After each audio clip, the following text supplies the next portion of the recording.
ইসলাম এত ব্যাপক, আপনার ব্যবসাতেও ইসলাম আছে। ব্যবসা বাণিজ্য কিভাবে করবেন, দোকানদারি কিভাবে করবেন, আপনি যদি কাস্টমার হন দোকানের সাথে দোকানদারের সাথে কি ব্যবহার করবেন, আপনি যদি দোকানদার হন কাস্টমারের সাথে কি ব্যবহার করবেন, কাস্টমার হলে দোকানদারের সাথে কি ব্যবহার করবেন, এটাও ইসলাম শিখিয়ে দিয়েছে। ঠিক না ঠিক? তাহলে ব্যবসাতে ইসলাম আসেনি? আমাদের দেশের ব্যবসায়ীরা কি মনে করে যে ব্যবসাতে ইসলাম আছে? মনে করে? আমাদের দেশের ব্যবসায়ীরা মনে করে ইসলাম তো হলো মাদ্রাসার ভিতরে, ইসলাম তো হলো মসজিদের ভিতরে। তাও মসজিদের ভিতরে কতক্ষণ? নামাজের আজান হওয়ার পর থেকে নিয়ে শুরু করে জামাত শেষ হওয়া পর্যন্ত ইসলাম। এরপরে আর ইসলাম নাই, দরজা আটকায় রাখো। ইসলাম যেন মসজিদের ভিতরে আটকা থাকে, ইসলাম যেন মসজিদের বাহিরে না আসে। আসেনি? কথা বলেন না আসেনি? এই মসজিদকে আটকাইয়া রাখা, তালাবদ্ধ করে রাখা, এটাও কিয়ামতের এক আলামত। আমরা মনে করি ইসলাম মসজিদের নাম, ইসলাম মসজিদের ভিতরে থাকে। এই জন্য বাস মসজিদে গিয়ে নামাজ পড়বা, নামাজ পড়া শেষ, তালা আটকাইয়া রাখবা। খবরদার ভুলে যেন ইসলাম মসজিদ থেকে বাহিরে না যাইতে পারে। অথচ ইসলাম যেমন মসজিদে আছে, ইসলাম ব্যবসা বাণিজ্যেও আছে। ঠিক না ঠিক? ইসলাম যেমন ব্যবসা বাণিজ্যে আছে, ইসলাম রাজনীতির মধ্যেও আছে।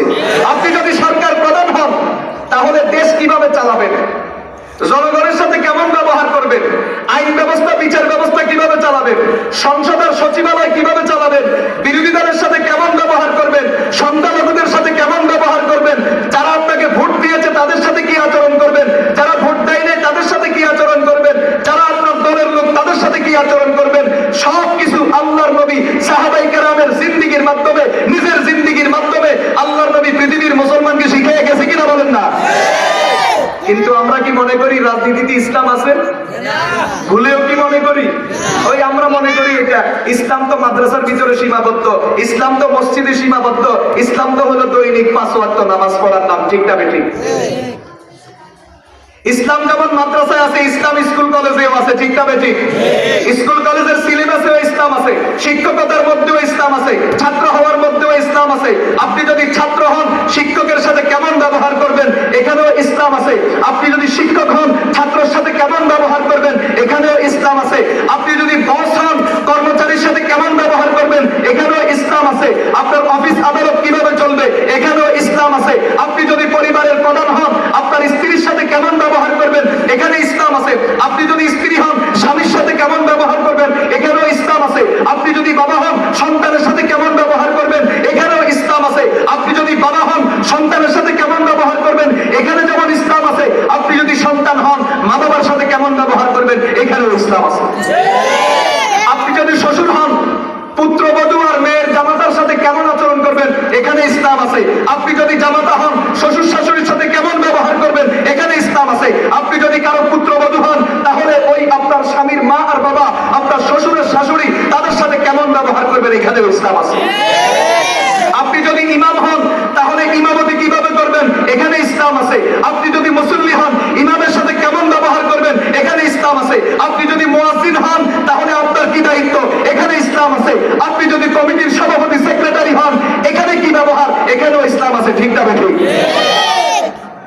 মসজিদ মাদ্রাসার সভাপতি সেক্রেটারি মানে খাদেম, বলেন কি না মনিব?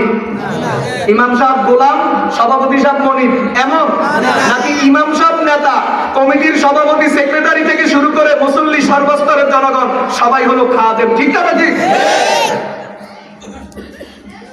ইসলাম আছে কিনা বলেন? মসজিদে ইসলাম আছে কিনা?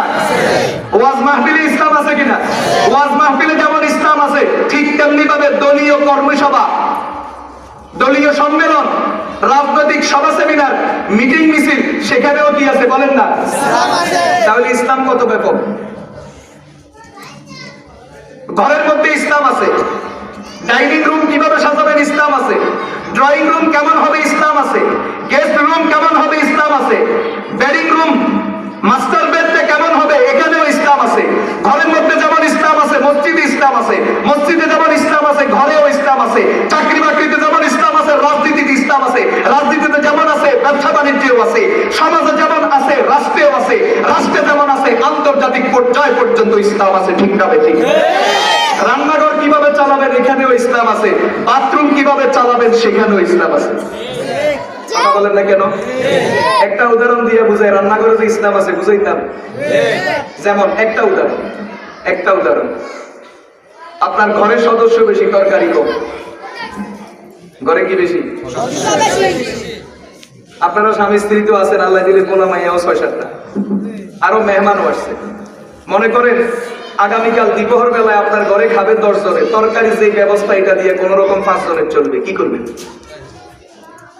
এখানে ইসলাম ঝোল বাড়াইয়া দাও। কি বাড়াও? ইসলাম কত সুন্দর, ঝোল বাড়াও। তাহলে কি হবে? ঝোলে আর তরকারি মিলাইয়া মোটামুটি একটা ব্যবস্থা হইয়া যাবে। ইসলাম আছে না? আপনি পয়সাওয়ালা, আল্লাহ আপনাকে সামর্থ্য দিয়েছে 3-4 রকমের তরকারি দিয়ে ভাত খাইতে পারেন, কিন্তু আপনার প্রতিবেশী গরিব, এখানেও ইসলাম আছে। রাসূল বলেন এখানেও তুমি একটু পানি বাড়াইয়া দাও, পানি বাড়াইয়া দাও, ঝোল বাড়াইয়া দাও, আর ওয়াতাআহাদ জিরানাকা, তোমার প্রতিবেশীর খোঁজ খবর নাও। পাকঘরে ইসলাম আছে? আসেনি বলেন না? পাকঘরে যেমন ইসলাম আছে, বঙ্গভবনেও ইসলাম আছে। কথা বলেন না কেন মুসলমান? বাথরুমে ইসলাম আছে? আছে। যেমন আমি বলা শুরু করি যে ইসলাম কত ব্যাপক, একটু বলি। আপনি বাথরুমে প্রবেশ করতে প্রথমে কোন পা দিবেন? ইসলাম আছে। বের হতে প্রথমে কোন পা দিবেন? ইসলাম আছে। প্রবেশ করার পরে আপনি বসবেন কোন দিকে ফিরে? ইসলাম আছে। আছে কিনা বলেন? যে কোনো দিকে কি ফিরে বসা যাবে? হ্যাঁ, যাবে না। এরপরে আপনি কাপড় খুলবেন। পেশাব পায়খানা কি কাপড় সহ করা যায় না কাপড় খুলতে হয়?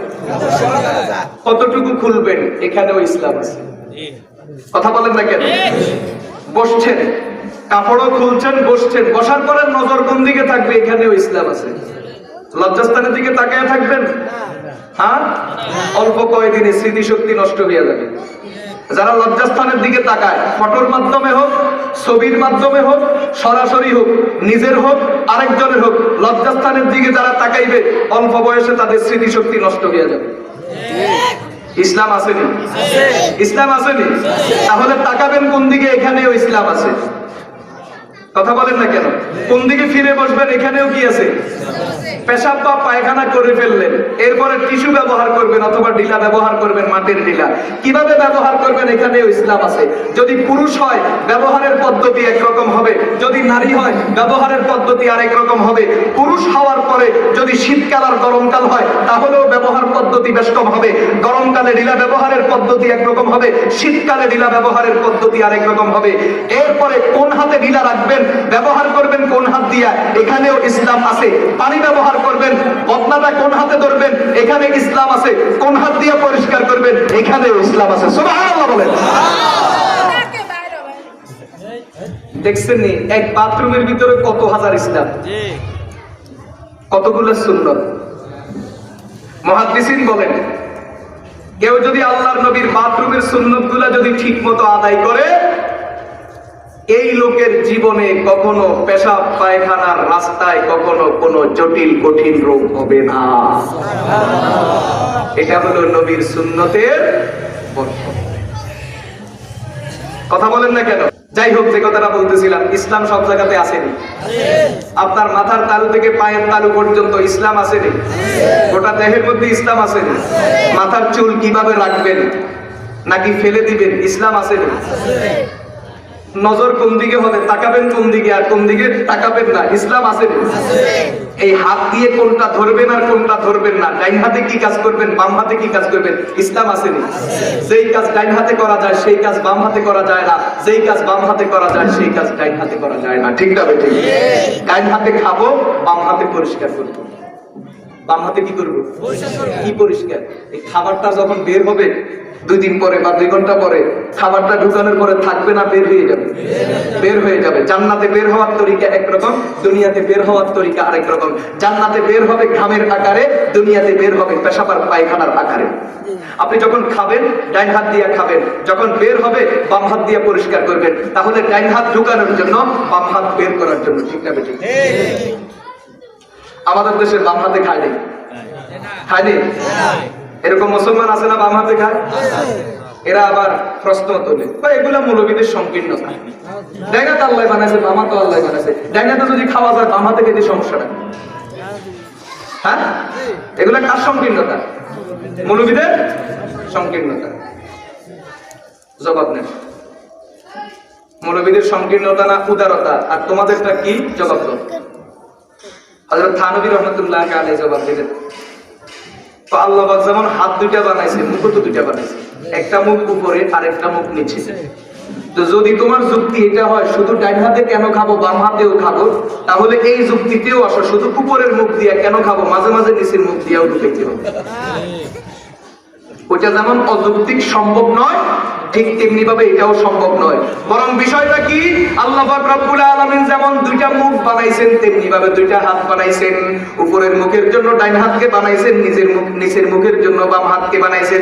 তার মানে ডান হাত দিয়ে খাবার দাবার করো, বাম হাত দিয়ে খানা খাও, ডান হাত দিয়ে খানা খাও, ডান হাত দিয়ে পানি পান করো।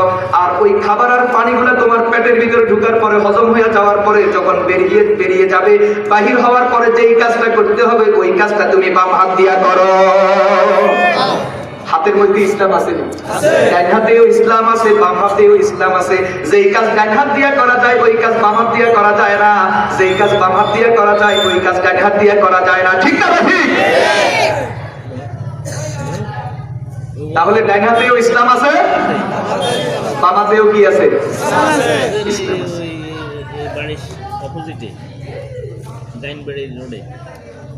কেউ ভাই আমরা গরু জবাই করি খাইনি, কিন্তু গরু যখন এমনি মরে যায় তখন খাইনি। তাহলে মরে গেলে খাই না, মারলে খাই না। জবাই করা মানে কি? আমি নিজে কি করলাম? মারলাম। তাহলে আমি নিজে মারলে খাই, কিন্তু যখন মরে যায়, মরে কার হুকুমে? তো এখন এক ব্রাহ্মণ প্রশ্ন করলো হযরত থানভী রহমাতুল্লাহ আলাইহি, হুজুর আপনারা নিজেরা মারলে খান, আর যখন আল্লাহ মারে তখন খান না, ব্যাপারটা কি? তার মানে জবাই করলে হালাল বলেন, নিজে নিজে মরে গেলে হারাম বলেন, ব্যাপার কি?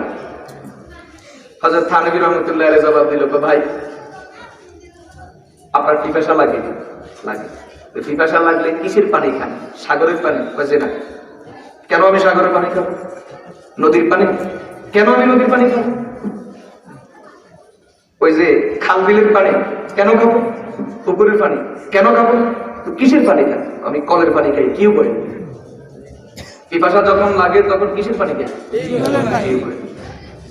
আচ্ছা বলেন তো গুরুজি,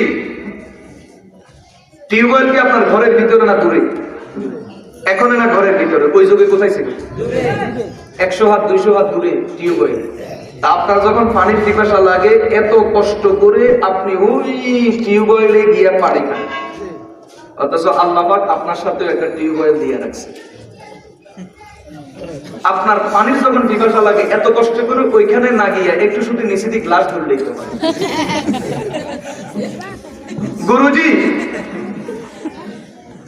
নিজের বসানো টিউবওয়েলের পানি তো খুব খান, কিন্তু আল্লাহর দেওয়া টিউবওয়েলের পানি খান না। এই প্রশ্নের যেই জবাব, নিজের হাতে জবাই করলে কেন খাও, আল্লাহ মানলে কেন খাও না, ওই প্রশ্নেরও সেই জবাব। কথা বুঝে আসছে? যাই হোক, বলতেছিলাম ইসলাম আছে নি? ডান হাতেও ইসলাম আছে, বাম হাতেও ইসলাম আছে, মুখের মধ্যেও ইসলাম আছে। সব কথা সবখানে বলা যায় না। যেই কথা ঘরে বলা যাবে, ওই কথা ওয়াজ মাহফিলে বলা যাবে না। কিছু কথা নিজের ছাত্রদের সাথে বলা যায়, সেই কথা ওস্তাদের কাছে বলা যায় না। কিছু কথা নিজের বন্ধু বান্ধবের কাছে বলা যায়, ওই কথা মা বাবাকে বলা যায় না। যেই কথা নিজের বিবিকে বলা যায়, ওই কথা শাশুড়িকে বলা যায় না। ইসলাম আছে নি? বিবির সাথে যেই কথা বলো, ওই কথা যদি শাশুড়ির সাথে বলো, মানুষ তোমাকে পাগল বলবে। বাবার সাথে যেই কথা বলো, যদি সন্তানের সাথে ওই কথা বলো, মানুষ তোমাকে পাগল বলবে। ছাত্রের সাথে যেই কথা বলো, যদি উস্তাদের সাথে ওই কথা বলো, মানুষ তোমাকে পাগল বলবে। ইমামের সাথে যেই কথা বলো, মুসল্লির সাথে যদি ওই কথা হয়, মানুষ তোমাকে পাগল বলবে। ইমামের সাথে ব্যবহার একরকম, মুসল্লির সাথে ব্যবহার একরকম, বাবার সাথে ব্যবহার একরকম, সন্তানের সাথে ব্যবহার একরকম, শাশুড়ির সাথে ব্যবহার একরকম, বৌমার সাথে ব্যবহার একরকম, নিজের স্ত্রীর সাথে ব্যবহার একরকম। এক এক জায়গার ব্যবহার এক এক রকম হবে। যেই কথাগুলা ছাত্রদের মজলিসে বলা যায়, ওই সব কথা ওয়াজ মাহফিলে সাধারণ পাবলিকের মজলিসে বলা যায় না। ঠিক না বেঠিক? তাহলে মুখের ভাষার ভিতরে ইসলাম আসেনি? আসেনি? এজন্য আমি অনেক কথা ক্লাসে বলি, পোলাবান্ডা আবার বলি দিই। এই কথা তোমাদেরকে বলছি, ওয়াজ মাহফিলে এই কথা বলে ফিরে সামনে দেখতে কেমন লাগতো না? মাহফিলের সভাপতি সাহেব ওইটা কি দেখবো আমার? পাবলিকে তো কিলাইবে সভাপতিও কিলাইবে।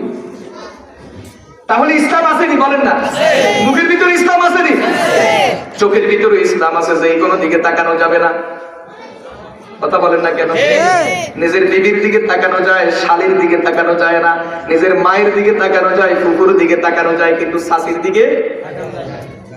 আমাদের দেশে উদারপন্থী মুসলমান কত শাশি তো মার মতো, শাশি তো কি মায়ের মতো।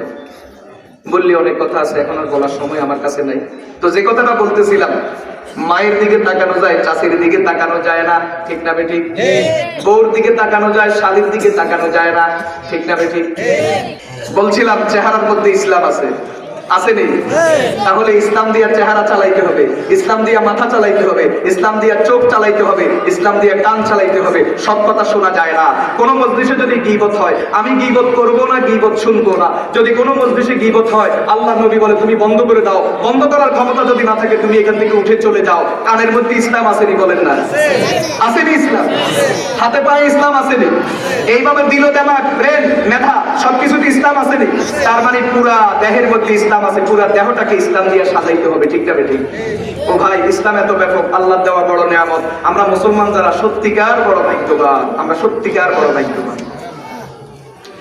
উদাহরণ হিসাবে একটু বলি বুঝার জন্য। আমাদের সবার মাথায় চুল আছে নাকি? আছে। চুলটা কি করবেন? রাখবেন না ফেলে দিবেন? যদি ফেলে দেন এক কথা, আর যদি রাখেন তাহলে 4 কথা। কয় কথা? কয় কথা? মোট 5 কথা। ফেলে দেওয়া 1 কথা, রাখলে 4 কথা, মোট কয় কথা? তার মানে 5 তরিকা।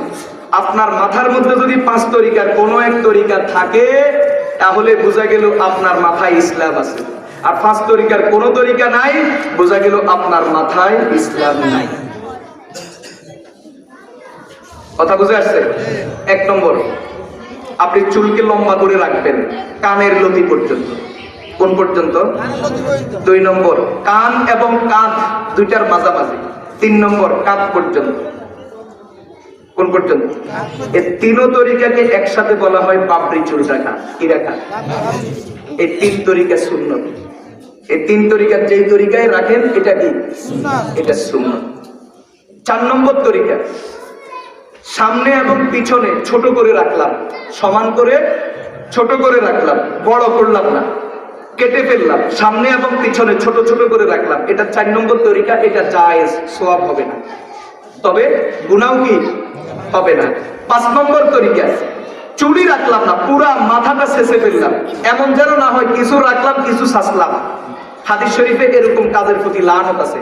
ছাঁচলে পুরাটা ছাঁচো, রাখলে পুরাটা রাখো। আর রাখার তরিকা 4টা, ছাঁচার তরিকা 1টা, রাখার তরিকা 4টা, মোট 5 তরিকা। এই 5 তরিকায় যদি আপনার মাথায় চুল থাকে কোনো এক তরিকার মধ্যে, তাহলে বোঝা গেল আপনার মাথার চুলের ভিতরে ইসলাম ঢুকছে। আর যদি 5 তরিকার কোনো এক তরিকাতে না থাকে, বোঝা গেল আপনার মাথার চুলে ইসলাম আসে নাই।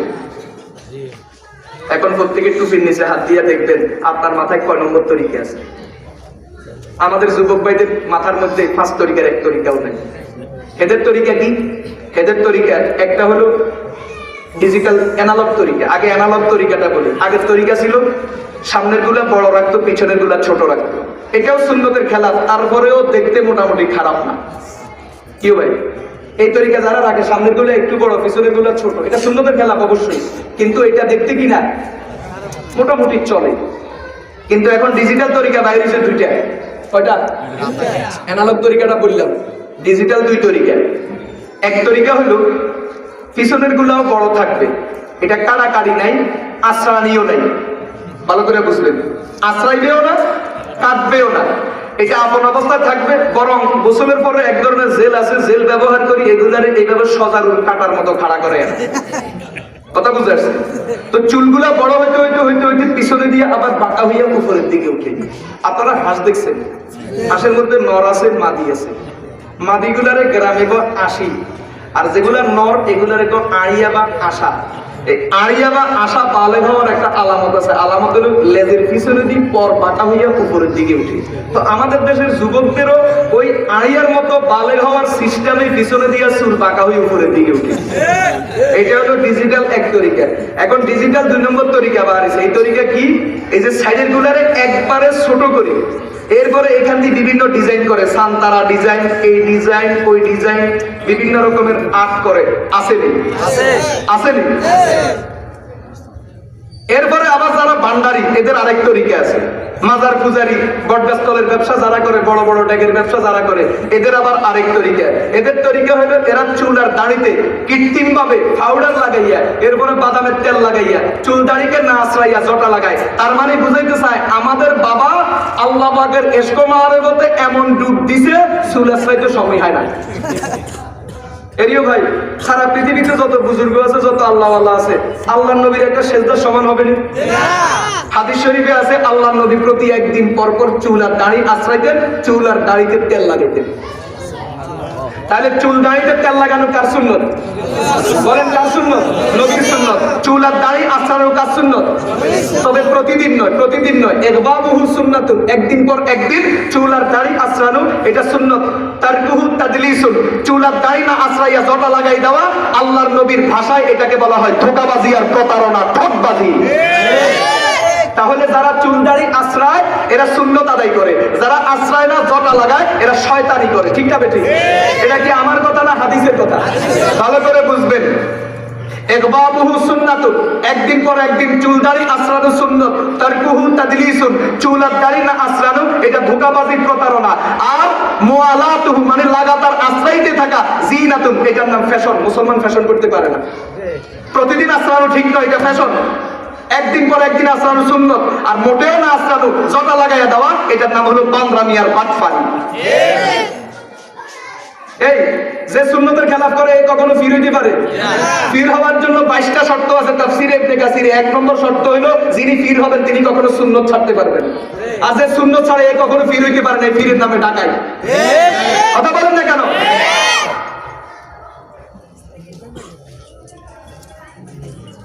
তাহলে দুইটা হাদিস শুনেন। একদিন আল্লাহর নবীর দরবারে এক লোক আছে চুলে চটা।